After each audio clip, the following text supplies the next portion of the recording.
오늘 사사기 1장 1절에서 7절 말씀 속에 오늘 우리에게 주실 은혜의 말씀으로 선으로 악을 이기라, 선으로 악을 이기라는 말씀의 제목으로 같이 말씀을 받기를 원합니다. 우리 모두는 평화를 사랑하고 좋아하지요. 더군다나 그리스도인들은 용서까지 하고 그리고 더 사랑을 베풀고 나누면서 평화를 누리고자 그 목표를 삼아서 나아가는 그러한 모습을 갖고 있습니다. 하지만 우리가 살아가다 보면 싸워야 할 때가 많다라는 거예요. 평화를 펼치고 살아가야 되는데 평화를 펼치고 살아가려면 싸우지 말아야 된다는 생각이 우리 안에 깔려 있어요. 그래서 저도 평화주의자인데 근데 싸워야 할 때는 싸워야 된다라는 것이 우리 인생에 겪는 그러한 모습들입니다. 우리가 병마에 걸려서 고통스러울 때 병과 어떻게 해야 돼요? 좋게 평화롭게 살아야 돼요? 싸워야죠. 싸워 이겨내야죠. 병마하고. 그 의지가 꺾여서 나중에 힘들 수도 있는데 어떻든 우리는 병마와 싸워 이겨나가야 됩니다. 그리고 우리의 삶을 파멸시키고 죽이려고 하는 그러한 세력들과 어떻게 해야 돼요? 싸워서 생명을 유지하고 생명을 강건케 해야 합니다. 오늘 우리가 천국을 소유한 자이지만 그러나 우리가 천국을 바라보면서도 현실 속에서 능력 있게 살아가도록 주님은 우리에게 말씀을 주셨고 우리에게 은혜를 주신 줄 믿습니다. 그래서 오늘 우리가 살아가면서 악한 것이 선한 것을 넘어뜨리려 할 때 어떻게 해야 돼요? 싸워야죠. 그때도 하고 그냥 좋게 좋은 게 좋은 거다 해가지고 그냥 넘어갈 수는 없지요. 그게 평화주의자의 본질은 아닙니다. 그래서 성경에 예수님이 이런 말씀을 하세요. 이해되기 어려운 말씀 중에 하나가 뭐냐면 내가 너에게 평화를 주러 온 것이 아니라 어떤 때는 평화를 내가 끼치노니 라고 말씀하셨는데 이 구절에서는 내가 평안을 주러 온 것이 아니라 검을 주러 왔다라고 하는 구절 생각나세요? 그 말씀이 있어요. 무슨 말씀일까요? 주님은 평화를 깨기를 원하세요? 그리고 주님이 그 싸움만 하라고 하시기 위해서 검을 주러 오신 거예요?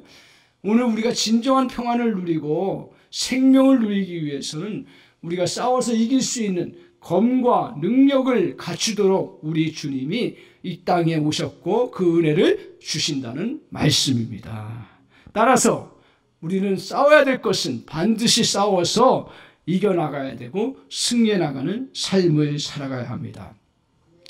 오늘 가나안 땅에 정복전쟁을 해나가면서 이제는 조금 지난 시간까지 같이 살펴보면서 여호수아가 마지막 유언을 하면서 믿음으로 그들이 다시 그 땅을 잘 다스릴 것을 약속을 받고 마무리를 했습니다. 그 후 얼마 동안인지는 모르지만 그러나 일정한 기간 동안 휴전 상태, 평안한 상태가 있었습니다. 하지만 그런 상태가 있음에도 불구하고 싸워야 했습니다. 왜 그렇습니까? 싸우지 않으면 가나안 족속들 이제 전면적으로 볼 때 다 이스라엘 백성들이 싸움에서 어느 정도 다 이겼어요. 그렇지만 그 가나안 족속들은 계속 살고 있었고 또 기회만 되면 이스라엘 백성들을 공격하고 더 나아가서는 이스라엘을 지배하려고 하는 그러한 싸움들이 있었기 때문에 이스라엘 백성들이 그 싸움을 할 수밖에 없었던 것이죠. 잘못되면 오히려 그들의 지배를 당하고 그들에게 오히려 거꾸로 당할 수밖에 없는 상황이 되어 있기 때문에 그렇습니다.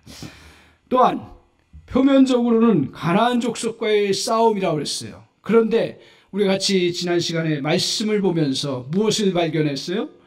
이 표면적으로 전쟁의 모습이지만 누구하고의 싸움이라고 했어요? 세상의 신, 특별히 바알과 아세라라고 하는 그러한 가나안의 신, 다른 말로 얘기하면 이방신, 그 세속의 신들과의 싸움이라고 우리가 발견했습니다. 그러니까 표면적으로는 가나안 사람들과 같이 이렇게 갈등하고 힘들어하는 것 같지만 본질적인 건 뭐예요? 그 속에 어둠과 악과 그것을 지배하고 있는 사단과의 그런 싸움이라는 것입니다. 마찬가지로 그리스도인들도 하나님의 백성으로서 우리는 누구하고의 싸움이요? 세상 우상과 그리고 세상 신과의 싸움이 항상 있습니다.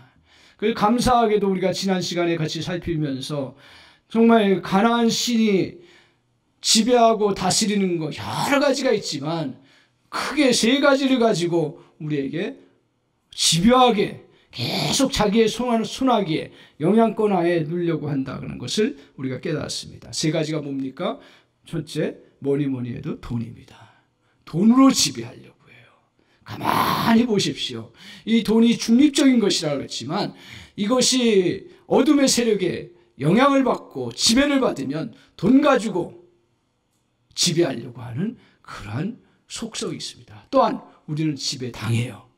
돈 때문에 죽고 돈 때문에 가정이 파괴되고 돈 때문에 사람들이 이상하게 되고 그게 다 돈이라는 것은 중립적인 것이지만 이게 잘못 어둠의 세력과 악과 연결이 되면 그 돈이라는 것은 우리를 파괴하고 넘어뜨리려고 하는 그러한 도구가 된다는 거죠. 또 하나 중요한 게 뭐예요? 권력이죠. 권력의 힘은 무지무시하게 크다라는 것을 우리가 깨닫습니다. 크든 작든 어리든 연세 드신 분이든 다 이 권력 속에 우리가 지배당하고 영향받을 수 있다는 거예요. 또 하나가 뭐였습니까? 성적인 거였어요. 섹스, 성적인 것이었습니다. 오늘 우리 청소년들을 지배하고 다스리려고 하는 것 중에 하나가 뭐예요? 청년들을 성적인 거잖아요. 상품이 다 성적인 것으로 얼마나 유혹하는지 몰라요. 너무 쉽게 접근할 수 있는 그런 시대 속이에요. 여성들은 또 그 성적으로 젊은 여성들은 성적으로 그 우상이 돼가지고 먹지 않으면서 끝까지 자기 몸을 그렇게도 날씬한데도 그걸 빼려고 하는 거 그건 정상적인 건 아니죠. 그게 남자는 그걸 보면서 즐기고 여자는 그걸 보도록 유혹하고 이게 정상적으로는 서로 매력이 느껴지고 서로 에로스적인 그런 부분이 있지만 그러나 이것이 도구가 된다라는 거예요.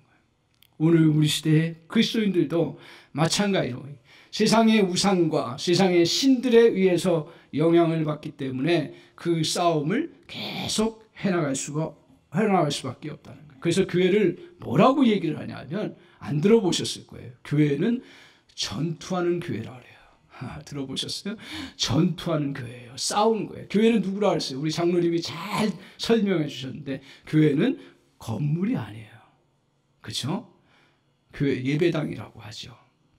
교회라는 건 사실 엄밀한 우리 한사랑교회, 우리 강서 사랑의 교회 성도님들은 교회라고 할 때 여기 이 공간을 얘기하는 게 아니라 엄밀한 의미에서 다른 사람이 얘기할 때는 뭐 그렇게 같이 하면 되지만 엄밀한 의미에서 여기는 예배당이에요. 교제의 공간이에요. 교회는 뭐예요? 우리 공동체예요. 여러분 한 사람 한 사람이 같이 함께하고 같이 한 사람 한 사람이 주님 안에서의 성전의 역할을 하는 교회라는 거예요. 이 교회는 뭐 하는 곳이라 했어요? 전투하는 교회라 했어요. 평화를 누리지만 싸울 때는 싸워야 되는 거예요. 악과 어두움과 세상 신과 우상들과 싸워나가는 싸움을 잘하는 그런 능력이 우리에게 필요한 거죠. 우리는 그리스도를 영접했을 때 영원한 천국을 소유하게 됩니다. 영원히 빼앗기지 않을 안식의 자리에 우리가 참여하는 놀라운 특권과 은혜를 입었습니다. 오늘 사단의 손아귀에서 완전히 벗어난 줄 믿습니다. 그 벗어난 은혜를 누려나가야 되는데 이 은혜를 누려나가는 데 있어서 이것으로 끝난 것이 아니에요. 이 땅을 살아가는 동안 우리는 계속해서 영적인 전투를 수행해야 합니다. 아직까지 완전 패배를 시인하지 않은 어둠과 사단의 권세가 끈질기게 무너지고 있습니다. 그렇기 때문에 싸워 나가야 하는 거예요. 따라서 교회 생활을 하면서 기억해야 될 것은 믿음으로 좀 더 나가려고 하고 믿음으로 세워나가려고 할 때 오히려 어둠의 세력들이 공격이 더 심해지겠어요? 안 하겠어요? 더 심해질 수 있다. 교회도 성장하려고 할 때 그리고 믿음으로 잘 세워지려고 할 때 이런 영적 도전들이 더 세진다라는 거예요. 왜? 그 은혜를 빼앗기 위해서, 그 평안을 빼앗기 위해서, 하나님 자녀된 것을 빼앗기 위해서 우리를 향해서 이런저런 유혹으로 우리를 공격하며 그것을 넘어뜨리려고 한다는 사실입니다. 따라서 오늘 우리는 주님을 믿고 나서 오히려 내적으로 외적으로 핍박이 오고 힘든 것들이 혹시 올 수가 있어요. 그러나 견뎌내야 됩니다. 왜요? 견뎌내면 더 성장하게 되고, 더 성장하면 축복을 누리게 되고, 더 성장하면 주님의 복음을 온전히 우리가 펼쳐나가며 살아갈 수 있는 놀라운 역사가 있기 때문에 그렇습니다. 따라서 오늘 우리는 어떻게 그러면 싸움을 잘할 수 있는가 하는 것을 말씀을 통해서 교훈을 받으면서 우리가 다시 한번 무장하는 은혜가 있기를 바랍니다. 그래서 선으로 악을 이기기 위해서 먼저 기억해야 될 것은 싸움의 대상을 잘 분별하라는 거예요. 싸움의 대상을 잘 분별해야 합니다. 오늘 우리 시대는 이 싸움의 대상을 분별하지 못하도록 하는 그러한 시대적 풍조 속에 있습니다. 선과 악의 부분이 명확하지 않는 거예요. 이게 세계적인 추세이기 때문에 그렇습니다. 그래서 요새 시대를 일컬어서 무슨 시대라고 얘기해요? 포스트 모던 시대라고 해요. 많이 들어보셨을 거예요. 포스트 모던 시대예요. 현대를 지난 이후의 시대라고 해요. 그 시대의 특징이 뭐예요? 우리가 다 겪잖아요. 세상의 흐름이 이제 모든 나라와 같이 교류가 이루어지고 지금 이 순간에도 인터넷으로 또 유튜브로 또 우리의 줌으로 다 통할 수 있어요. 어디든지. 그렇기 때문에 세계 각 나라의 문화들을 접하게 됩니다. 그전에는 어떻게 문화를 생각했어요? 저건 나쁜 거다. 잘못된 거라고 했어요. 근데 그 다른 나라 사람 또 심지어는 아프리카 사람의 문화가 잘못된 거예요? 그들만의 독특한 것이 있고 좋은 것이 있고 다 그들의 특징이 있는 거예요. 그래서 문화의 다양성을 인정하자. 이게 포스트 모던 시대의 생각이에요. 또 하나, 각 나라마다 특징이 있어요. 그럼 나라마다 그 특징들을 인정하고 나아가는 거예요. 그거 인정을 해야 되죠. 맞는 얘기예요. 또 인종도 옛날에는 흑인들은 열등한 그러한 흑인이라고 그렇게 얘기해요. 근데 그게 아니잖아요. 흑인은 흑인들, 백인은 백인, 황인은 황인들 다 각각의 특색이 있고 다 인정을 해야 되는 그러한 받아들여야 되는 그러한 모습을 우리가 겪어나가는 거예요. 그러면서 이 논리가 맞습니다. 그런데 문제는 뭐예요? 포스트 모던 시대는 기준이 없어진 거예요. 다 인정하다 보니까 기준이 없어진 거예요. 그 기준이 없어진 것이 뭐예요? 선과 악에 대한 그 분명한 기준이 사라진 거예요. 대표적인 예가 뭡니까? 우리가 지금 계속 고통당하고, 우리가 힘들고 또 이 문제에 계속 싸우고 있는데 무슨 문제예요? 동성애 문제예요. 이전에는 동성애가 이게 다 잘못된 걸 알았어요. 그런데 세상적인 추세가 뭐예요? 제가 알고 있기는 OECD 국가 중에 동성애를 인정하지 않는 나라는 우리나라밖에 없어요. 기독교 교단도 미국 교단도 지금 동성애 다 인정을 해요. 심지어는 동성애 목사님들을 세워요. 동성애 그 성향을 그렇게 타고난 사람 있어요. 여성이 여성을 좋아하는 성향이 타고난 사람 있어요. 그렇지만 그 성향이 병이라는 것을 알아야죠. 그리고 그것으로 인해서 얼마나 많은 질병이 생기고 에이즈와 같은 질병들이 생기고 그리고 여러 부작용들이 일어나고 가족관계가 파괴되고 모든 질서가 무너지는데 동성애를 인정해야 된다. 아무 말 못해요. 이제 차별금지법이 들어오면 그 차별금지법을 막는 나라가 어디밖에 없어요? 우리나라밖에 없어요. 기독교가 강력하게 반대를 하니까 토시탐탐이 차별금지법을 올리려고 얼마나 노력하는지 몰라요. 기도 많이 해주십시오. 차별금지법이 왜 나빠요? 좋지요. 차별하지 말아야지. 흑인이나 백인이나 차별하지 말아야지. 약한 자나 건강한 자나 또 장애우나 일반 사람이나 차별하지 말아야죠. 여자나 남자나 차별하지 말아야죠. 동성애적인 성향을 갖고 있는 사람 차별하지 말아야지요. 우리는 안 차별해요. 그게 문제가 있고 그것이 잘못됐다라는 걸 얘기하는 건데, 문제는 뭐예요? 차별금지법의 핵심적인 문제가 뭐예요? 이러한 잘못된 것에 대해서 얘기할 수 없게 만든다라는 거예요. 차별하지 말려면 얘기하지 말라라는 거예요. 강단에서 제가 동성애에 대해서 얘기를 하면 그건 법으로 걸리게 돼 있어요. 차별금지법이 통과되면.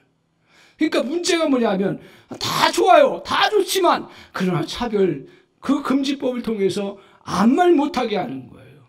진리와 거짓을 분별하고 악한 것과 선한 것을 분별할 수 있는 그러한 시대의 흐름을 이제는 완전히 놓쳐버린 거예요.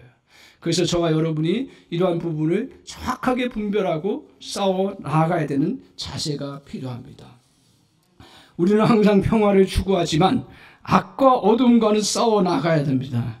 싸움의 방식은 다르게 할 수가 있고 또 접근도 다르게 할 수가 있습니다. 하지만 항상 깨어 있어야 되고 준비해야 됩니다. 이스라엘 백성들은 여호수아가 죽은 후에 흔들리지 않고 그들의 전쟁을 수행하기 위해서 계속 다짐하고 그리고 준비해 나갔습니다. 왜 그렇게 준비를 해야 됩니까? 창세기 15장 16절에 보면 오늘 아브라함에게 하나님께서 약속을 하셨어요. 하나님께서 아브라함과 다시 약속을 하시면서 어떤 약속을 하시냐면 너의 4대 후에 이 땅에 너희 후손들이 들어오게 되리라고 약속을 하셨어요. 창세기 15장 16절에. 그러고 나서 또 뭐라고 말하냐면 이는 말씀하시면서 이 땅이 아모리 족속의 제약이 관영하지 아니함이라. 이 무슨 말인지 몰라요. 아모리 족속이라는 것은 지금 가나안 족속을 전체를 이야기하는 거예요. 가나안 족속이 지금은 제약이 관영치 않지만 4대 후에는, 여기서는 4대라는 것은 뭐 400년이든 500년이든 이 넓은 범위를 이야기하고 있어요. 이제는 그 후에는 죄악이 관영한 시대가 올 터인데 그때 너희가 그 땅을 다스리고 정복하도록, 그리고 그 땅을 내가 줄 것이라고 약속하신 거예요. 아브라함 때에는 가나안 땅의 죄악이 관영하지 않았습니다. 그 이후에 오늘 이스라엘 백성들이 들어온 때는 그들의 죄악이 관영한 상태입니다. 가나안을 향해서 향한 계속적인 전쟁의 이유는 다른 게 없습니다. 우리가 성경을 잘 봐야 됩니다. 가나안 땅의 이 사사기의 사건들이 전쟁의 사건이면서 아울러서 이스라엘 백성들이 하나님 앞에서 잘못 기준 세워서 나아가는 그러한 부분에 대해서 엄밀하게 심판하시고 그리고 그 과정들을 다루고 계신 것이 오늘 사사기의 말씀입니다. 그래서 사사기는 사이클을 이루어요. 그래서 이스라엘 백성들이 하나님 앞에 깨어서 회개하고 정말 믿음으로 나아갔을 때는 자기를 지배하려고 하는 세력들을 이겨나가고 승리나갑니다. 그러다가 가나안의 문화에 동조되고 살다 보니까요. 저와 여러분도 세상 살다 보면 가나안 문화에 동조가 돼가지고 거기 같이 휩쓸렸을 때 타락하게 돼요. 타락하면 그 다음에 반드시 따라오는 게 뭐예요? 그 다음에 심판이 따라오는 거예요. 기억하세요? 우리의 기독교 종교가 정말 평화고 사랑이지만 그 결과물은 따라온다라는 거예요. 결과물은 따라와요. 제가 이것을 강조 많이 못했던 것 같아요. 복음 하다 보니까. 근데 결과물은 따라와요. 그 진짜 복음은 뭐냐면 이 결과물이 따라왔을 때, 죄악에 대한 심판이 따라왔을 때 그래도 하나님 앞에 회개하고 돌아서면 주님이 용서하시고 다시 힘을 주셔서 회복시켜 주신다는 게 복음이에요. 결과물이 없다라는 게 아니에요. 결과물은 있어요. 잘못에 대한 결과물은 항상 있어요. 우리가 착각해요. 그러나 그 결과물을 하나님 앞에 내가 잘못했습니다. 하나님, 내가 허물이 있습니다. 내가 부족합니다. 실수했습니다. 라고 고백하는 돌아서는 순간에 주님은 누구를 통해든, 사사시대에는 특별히 누구를 통해서 역사하셔요? 사사를 세워서 부족한 사사든 연약한 여자든 드보라 같은 경우는 연약한 여자든 그냥 막대기 모는 그 사사든 어떤 사사든 하나님이 세우셔서 그 다시 회복해 하시는 놀라운 그러한 사이클을 이루게 한다는 거예요. 따라서 오늘 이 사사기의 핵심은 뭐냐 하면 어둠과의 싸움, 영적인 싸움, 이 싸움들을 잘 해나가면서 너희가 깨어있을 때 그들에게 진정한 축복과 은혜의 역사를 이루신다는 것을 보여주는 그런 말씀입니다. 오늘 그래서 그 이스라엘 그 가나안의 악이 무엇입니까? 우상 숭배와 가나안 신인 바알과 아스라에 의해서 생겨난 그러한 악입니다. 그래서 신약 성경에 이걸 명확하게 말씀하고 있습니다. 너희의 싸움은 정사와 어둠의 권세자들과의 싸움이라고 말씀하고 있습니다. 그것을 지배하고 있는 어둠의 세력과의 싸움이라고 말씀하고 있습니다. 따라서 우리 믿음의 사람들의 싸움은 가나안 사람 자체가 아닙니다. 그 속에 있는 어둠의 권세입니다. 우리가 싸워야 할 대상이 바로 혈과 육의 싸움이 아니라 싸움을 넘어서는 조종자인 사단과의 싸움입니다.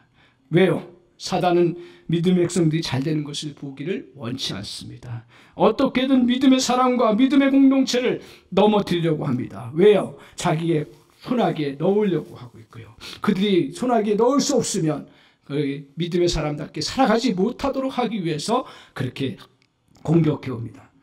우리는 이 사실을 별로 인식하지 못합니다. 저도 별로 인식하지 못할 때가 있습니다. 문제가 생기고 힘들어지면 싸움의 초점이 누구예요? 가정의 부모예요. 그리고 싸움의 초점이 누구예요? 자녀예요.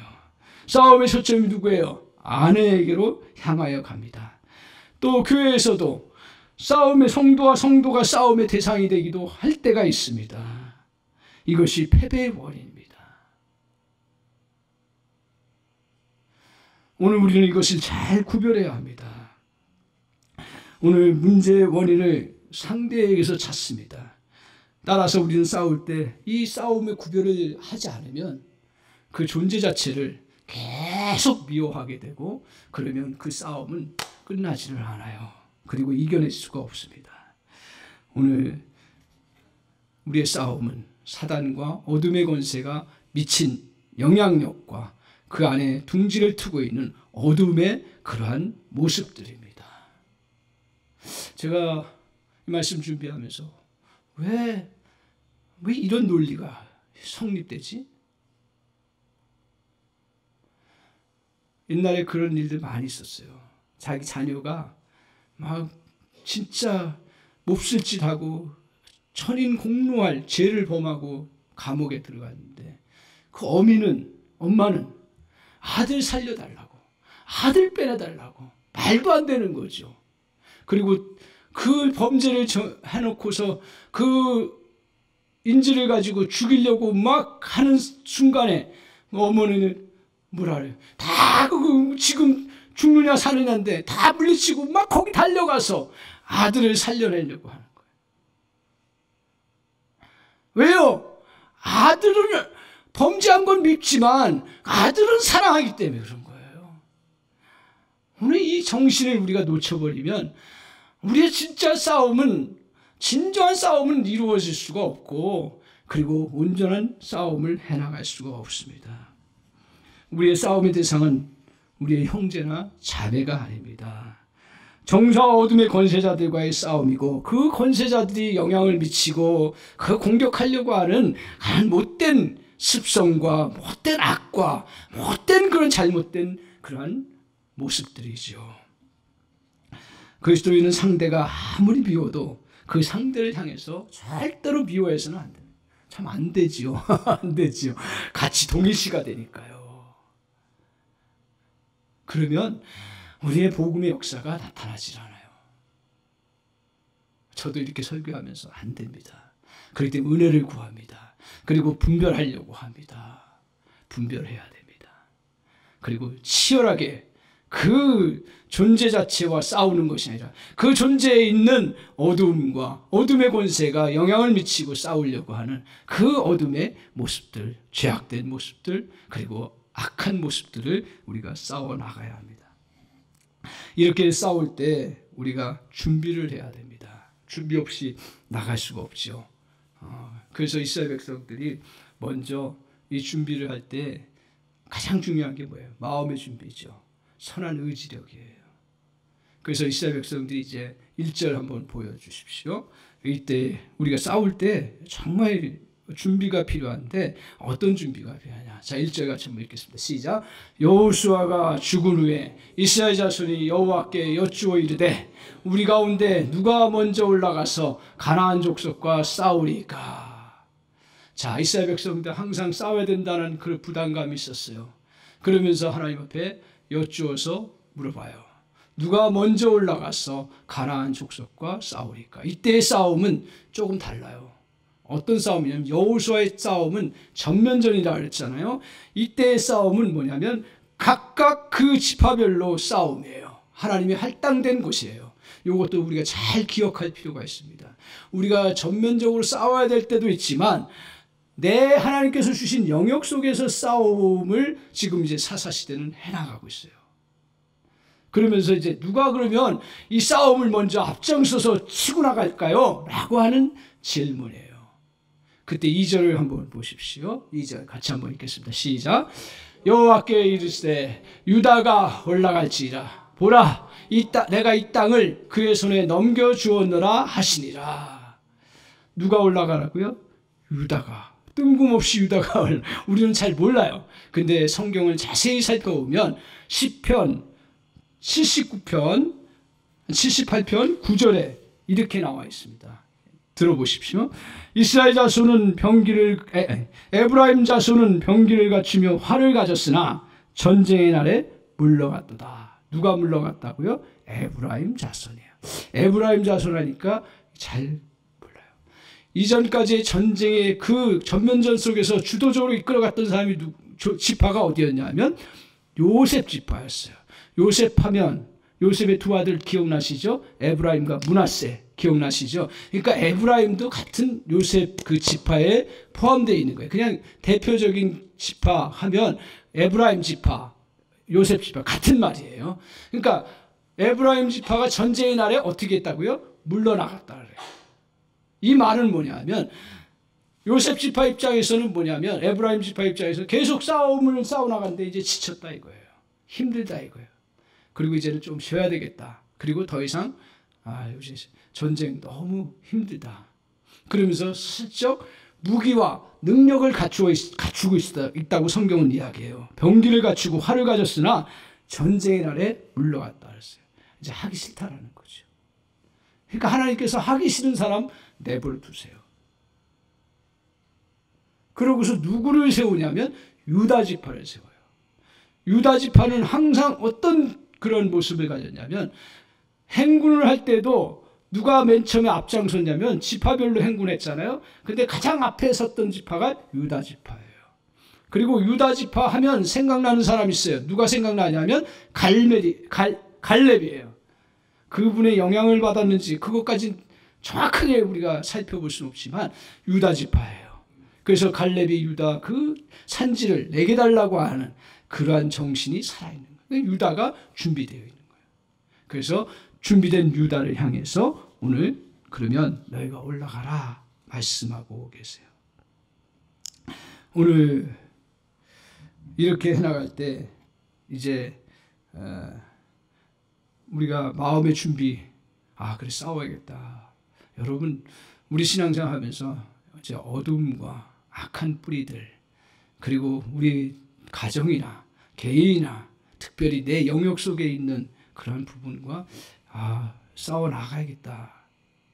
각오하고 나갈 때 그 싸움을 싸울 수가 있고 싸워서 이길 수 있는 은혜가 있다는 사실을 기억하십시오. 그래서 저와 여러분의 가정에 개인적으로 우리 안에 정말 어둠의 것들 또 우리를 무너뜨렸던 그런 진리를 무너뜨렸던 것들을 내가 극복하고 이겨나갈 수 있는 길이 어디서부터 시작되냐 하면 의지예요. 싸워나가겠다는 그런 마음 그런 유다 지파를 향해서 2절에 다시 한번 읽겠습니다. 같이 읽겠습니다. 시작. 여호와께서 이르시되 유다가 올라갈지라 보라 내가 이 땅을 그의 손에 넘겨주었노라 하시니라.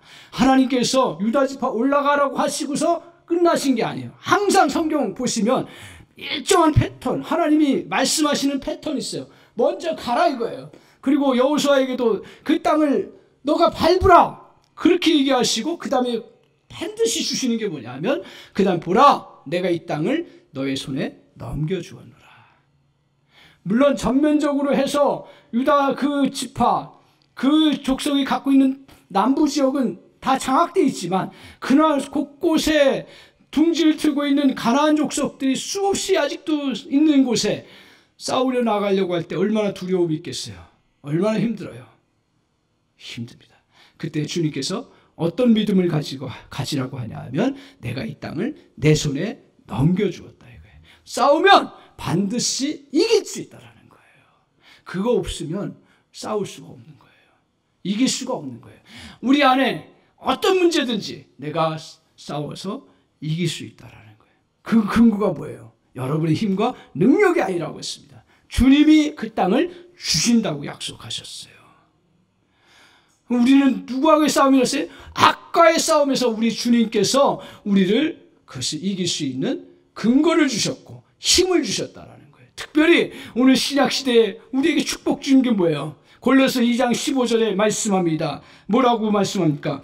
통치자들과 권세들을 무력하여 드러내어 구경거리로 삼으시고 십자가로 그들을 이기셨네이라. 주님이 십자가에서 죽으신 사건은 단지 우리의 죄만 속하는 문제가 아니라 그 악한 그 어둠의 세력들을 완전히 이기시는 그러한 놀라운 능력의 사건인 거예요. 십자가의 사건이에요. 그렇기 때문에 우리는 그 승리를 내 것으로 받아들이고 믿음으로 나아가면 우리 안에 사단은 어떤 무서운 형태로 공격하든 어떤 큰 문제든 우리가 싸워서 이겨나갈 수 있는 놀라운 은혜가 저와 여러분에게 주어진 줄 믿습니다. 그래서 주님이 그의 백성들을 세상에 보낼 때 뱀과 전갈의 권세를 지배하고 다스릴 수 있고 뱀과 전갈이 너희를 물고 해치려고 해도 막을 수 있는 독을 마셔도 죽지 아니하는 능력의 은혜를 베푸신다는 말씀의 뜻이 바로 우리가 어둠과의 싸움에서 이길 수 있는 근거를 주셨고 그리고 그 근거 아래서 나가면 승리케 되시는 놀라운 역사가 있습니다. 적어도 우리 안에 어둠의 사력 그리고 정말 영적으로 공격해오는 그러한 세력들과의 싸움에서 반드시 이기는 은혜의 역사를 주신다. 너희가 이 믿음을 가지라 이거예요. 두려워하지 마십시오. 이때 필요한 것이 무엇인 줄 아십니까? 이때 필요한 것은 힘을 모으는 거예요. 영적 싸움들을 해보고 악을 끊어내기 위해서 우리에게 어떤 싸움이 있을까요? 여러 싸움들이 많은데 여러분 가정마다 다 어떻게 보면 크고 작은 정신적인 문제가 있을 거예요. 오늘 가정 안에 있는 우리 가정 안에 있는 누구든 정신 문제는 어쩔 수 없어 하고 체념을 하게 만드는 것들이 있습니까? 오히려 그리스도의 승리가 있기에 고질적인 정신적인 문제도 없앨 수 있어 라고 하며 나가야 합니다. 더욱 확신하면서 끝까지 내가 물리칠 거라고 믿고 나가야 합니다. 계속 중독의 문제가 있습니까? 여러 모양으로 중독이 들어와 있어요. 중독이 들어와 있어요. 그런 중독이 들어왔을 때 계속 중독의 문제가 계속되어서 어쩔 수가 없어. 대대로 내려오는 거야. 라는 생각이 마음에 깊이 있습니까? 이때 중독을 사로잡고 있는 어둠의 영과 싸워 내가 이길 거야. 라면서 믿음으로 선포하며 끝까지 나갈 것이라고 하면서 믿음으로 나가야 합니다. 심지어는요. 가난의 굴레가 있어요. 어느 가정이든 이런 부분도 혹시 있을 때가 있어요. 지질이 가난에 계속 물려받는 그러한 어둠이 있어요. 그때 우리가 가난의 굴레가 너무 커서 아무리 열심히 해도 벗어날 수가 없다고 생각합니까? 아닙니다. 이때도 가난의 굴레를 벗어나서 꾸어주는 인생으로 하나님 우리를 바꿔주실 거야. 믿고 나가야 합니다. 우리를 얽매이는 어둠과 악의 세력은 믿음으로 물리치는 은혜가 있는 줄 믿습니다. 따라서 이렇게 싸워나가는데 우리 그리스도인들이 놓치는 것 중에 하나가 있습니다. 그것 중에 하나가 뭐냐 하면 싸울 때 힘을 모아야 되는 거예요. 힘을 모아. 4절, 3절 한번 보여주십시오. 자, 같이 한번 읽겠습니다. 시작. 유다가 그의 형제 시므온에게 이르되 내가 제비 뽑아 얻은 땅에 나와 함께 올라가서 가나안 족속과 싸우자. 그리하면 나도 내가 제비 뽑아 얻은 땅에 함께 가리라 하니 이에 시므온이 그와 함께 가니라. 자, 저 무슨 얘기입니까? 유다 지파가 커요. 엄청 커요. 지파 중에서도. 근데 그 안에 같이 일정한 영토를 할당받은 작은 시므온 지파가 있습니다. 작은 시므온이에요. 이 지파예요. 그 지파들에게 유다 지파가 뭘 제안하냐면 지파 대 지파를 제안을 하는 거예요. 그 제안하면서 너희들 우리 같이 이 가나안 족속과 싸울 때 함께 하자라고 하는 동맹 의식이에요. 그래서 같이 싸우자고 하는 거예요. 시므온 지파는 이스라엘 만한 지파예요. 사실은요. 그 힘을 빌려도 조금 될까 말까 하고요. 힘을 안 빌려도 싸워서 싸우려고 하면 유다 지파 스스로도 이길 수 있어요. 그럼에도 불구하고 오늘 저기서 유다 지파는 어떻게 하든지 믿음의 사람들과 자기와 함께 하려고 하는 사람들과 함께해서 힘을 모아서 그 싸움을 해나가는 모습을 보여주고 있습니다. 그래서 오늘 시므온 지파는 같이 해도 되고 안 해도 되는 존재입니다. 하지만 오늘 두 지파 간에 서로 개인주의와 이기주의를 탈피해서 정복전쟁을 수행해 나가는 그런 모습을 보여줍니다. 저 성경에 저걸 그렇게 기록되어 있는가. 오늘 저와 여러분도 우리가 믿음의 선한 싸움을 싸울 때 아주 약한 사람처럼 생각되는 사람이 있어요. 가족도 마찬가지예요. 자기 혼자 내가 다 할 수 있어요. 부모 입장에. 그러나 우리가 그런 중독의 문제나 가난의 문제나 어떤 또 악의 문제든 정말 이게 보이기 시작하면 그 다음부터는 협력할 사람들을 찾아 나가야 돼요. 아무리 미비한 어린아이에도 그 기도 부탁하고 같이 이 부분을 또 같이 이야기를 하고 이 문제가 있음을 직시해주고 그러면서 함께 기도하면서 풀어가는 그러한 싸움의 자세가 필요해요. 이게 우리 그리스도인들 안 돼요. 교회도 마찬가지입니다. 저도 영적인 싸움 속에 있을 때 교회도 영적 도전들이 얼마나 많아요. 제가 기도 부탁하고 또 해요.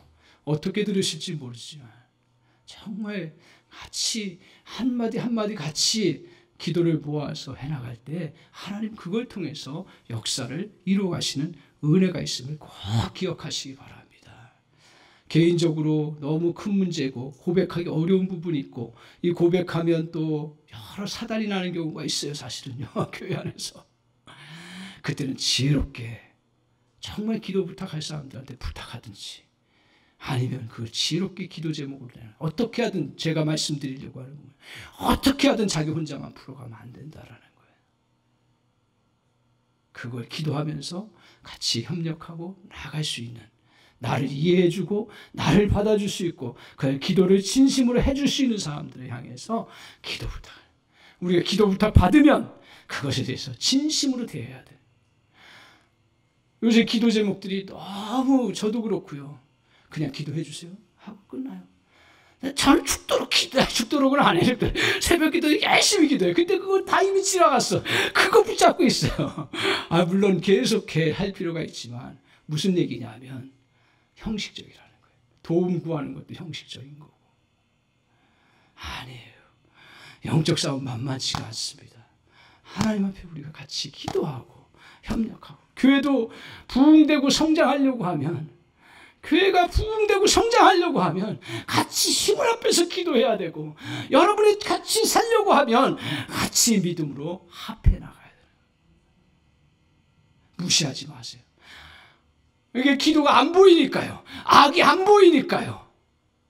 그러나 어떤 것도 이렇게 합심해서 같이 나가지 않는 일에 믿음의 역사가 제대로 나타나지 않습니다. 오늘 이렇게 싸워나갑니다. 그 다음에 보십시오. 싸움을 할 때 어떻게 해야 되냐 하면 철저하게 해나가야 됩니다. 자, 보세요. 그 다음 4절 한번 보십시오. 자, 4절 같이 한번 읽겠습니다. 시작.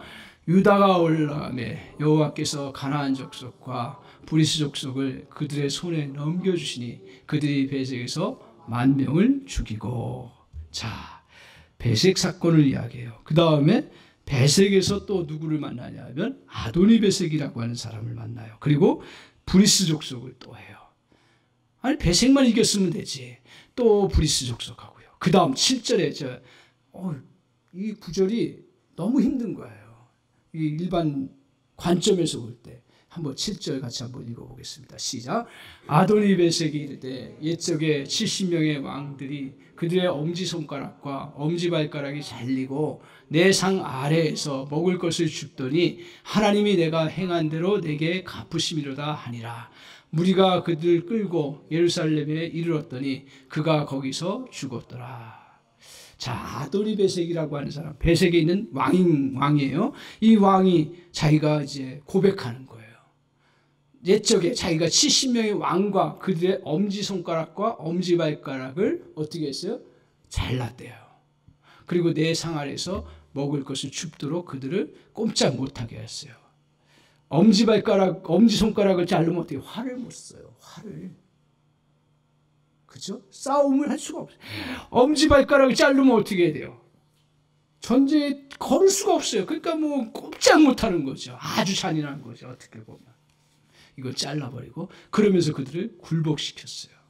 거기에 오늘 아도니 베색이 자기가 고백하면서 이 고백을 하는 거예요. 그러면서 하나님 내게 행한 대로 내게 갚으십니다.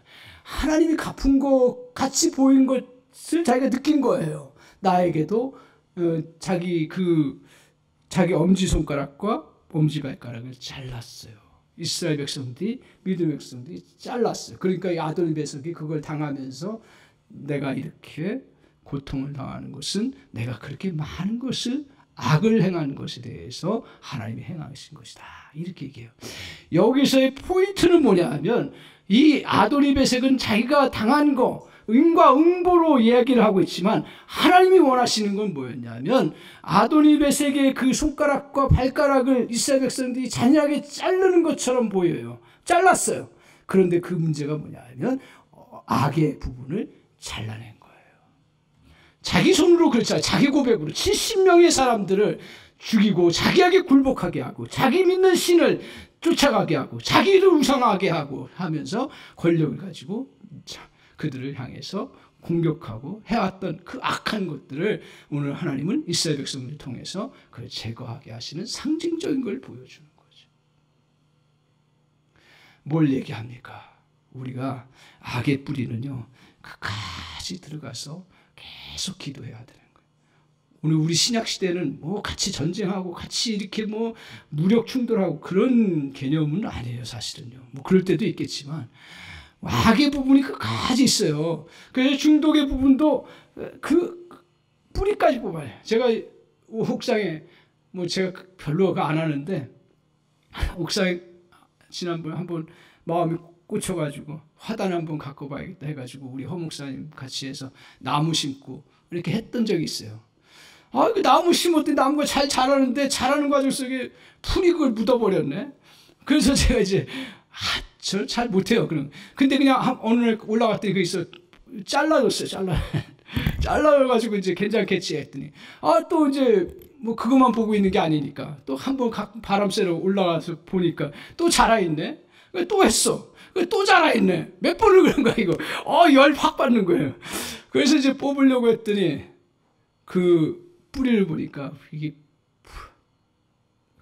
풀뿌리가 이 엉겅기처럼 아주 단단한 이거 아주 질기더만요. 아주 그게 계속 뻗어 있더라고요. 그 조그만 화단인데도 몇 미터가 뻗어 있어 하나가. 그거 하나 쫙 뽑아내니까 막 그냥 쫙 딸려오는데 그 저희가 모래 토양이거든요. 모래로 된. 그러니까 그냥 뽑아낼 수 있었는데 일반 토양은 잘 못 뽑아냅니다. 일반 토양.